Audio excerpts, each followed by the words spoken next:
দর্শক আসসালামু আলাইকুম। হ্যালো, আসসালামু আলাইকুম। ওয়ালাইকুম আসসালাম ওয়া রাহমাতুল্লাহ। কে বলছেন, কোথা থেকে বলছেন? অপু বলছিলাম দিনাজপুর থেকে। জি আপু, আপনার প্রশ্ন।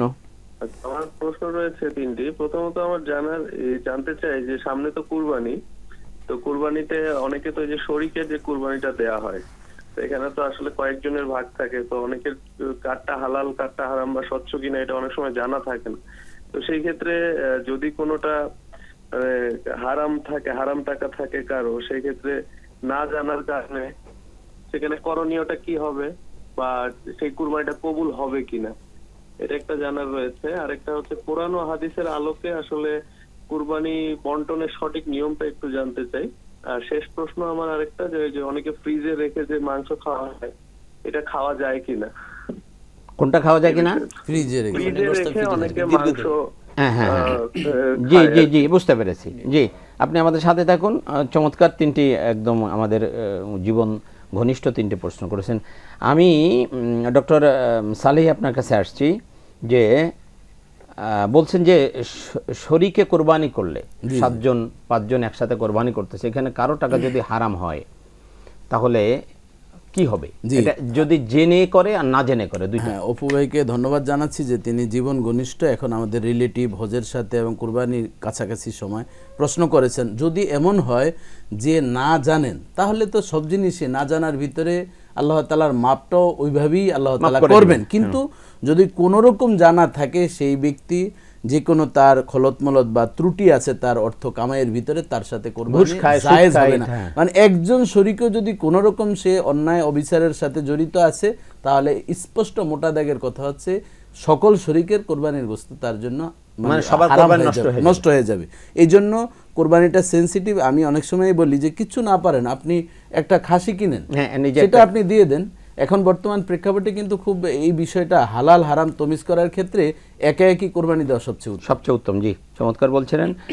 আরেকটা উনি বলছেন যে কোরবানির গোশত আসলে বন্টনটা কেমন হওয়া উচিত? সেটা তো আমরা যদি কোরআনের দিক থেকেও বলি, আল্লাহ তাআলা 3টি ভাগ করে দিয়েছেন কোরআন এবং আল্লাহ রাসূল স্পষ্ট বলছেন। একটি নিজের ভাগ সুন্নাহ পদ্ধতি, আরেকটি হচ্ছে আত্মীয় স্বজন, আরেকটা হচ্ছে প্রতিবেশী, গরিব অসহায় দুস্থ যারা আছে। তবে এর ভিতরে যারা আত্মীয় স্বজনের ভিতরে গরিব আছে তারা কিন্তু সবচেয়ে বেশি হকদার। এই জন্য আমরা অনেক সময় আছি যে হ্যাঁ, যদি আমরা আত্মীয়কেও দিব না এবং গরিবদেরকে দিব, কোরবানি কি হবে না? না, অবশ্যই কোরবানি হবে, কিন্তু যে সুন্নাহ পদ্ধতির যে কোরবানি সেটি হবে না। এই জন্য আমরা এই 3টি ভাগ যথাযথ পালন করে দিলেই তাহলে কোরবানিটা কবুল হবে। জি, ধন্যবাদ। আমি আবু হানিফ ভাই আপনার কাছে আসছি। আরেকটা প্রশ্ন রয়েছে আমাদের উপর, যে গোশত ফ্রিজে রেখে যে দীর্ঘদিন খায়, এটা জায়েজ হবে কিনা? জি, ধন্যবাদ। রাসূলুল্লাহ সাল্লাল্লাহু আলাইহি ওয়াসাল্লামের জামানায়ও কিন্তু কুরবানির গোশত রাখার নিয়মটা ছিল, তবে সেই জামানায় ফ্রিজ ছিল না, রোদ্রে শুকিয়ে রাখা হতো। একজন সাহাবী, হ্যাঁ, সাহাবীরা অনেক সময় দেখা যেত কুরবানির ঈদে বাড়িতে নাই, তারা জিহাদের ময়দানে ছিলেন বা কোনো অভিযানে ছিলেন, অভিযান শেষ করে এসেও ওনারা কুরবানির গোশত খেতে পেতেন।